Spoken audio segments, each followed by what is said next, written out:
வாழ்வில் வார்த்தை ஊழியங்கள் வழங்கும் இன்றைக்கான இறை வார்த்தை. நம் இரட்சகரின் நாமத்தில் வாழ்த்துக்கள்.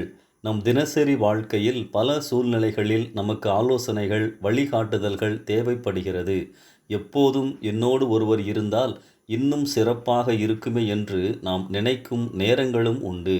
அவர் என்னை நேசிப்பவராக, புரிந்து கொண்டவராக, என்னை கைவிடாதவராக, முக்கியமாக ஞானமுள்ளவராக, பலமுள்ளவராக இருக்க வேண்டும். நான் உங்களுக்கு அப்படி இருக்க முடியும் என ஆண்டவர் சொல்லுகிறார். சங்கீதம் 32:8 கவனியுங்கள். நான் உனக்கு போதித்து நீ நடக்க வேண்டிய வழியை உனக்கு காட்டுவேன். உன்மேல் என் கண்ணை வைத்து உனக்கு ஆலோசனை சொல்லுவேன். எவ்வளவு உற்சாகமான வார்த்தைகள் இவைகள்!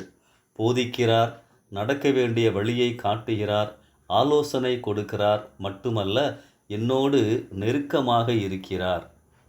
கர்த்தருடைய பிள்ளைகளாகிய நாம் கடவுளின் வழிகாட்டுதலை, ஆலோசனைகளை பெற்றுக்கொள்ள என்ன செய்ய வேண்டும்?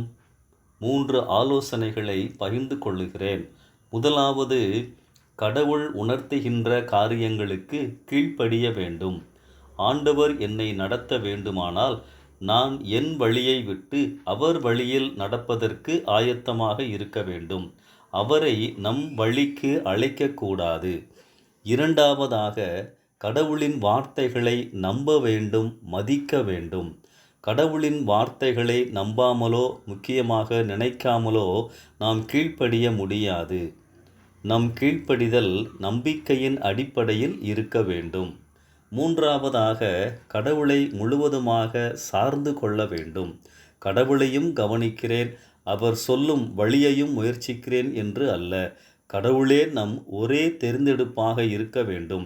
என்னை அல்ல, பிற ஆதாரங்களை அல்ல, வழிகளை அல்ல, உம்மையே சார்ந்து கொள்ளுகிறேன்.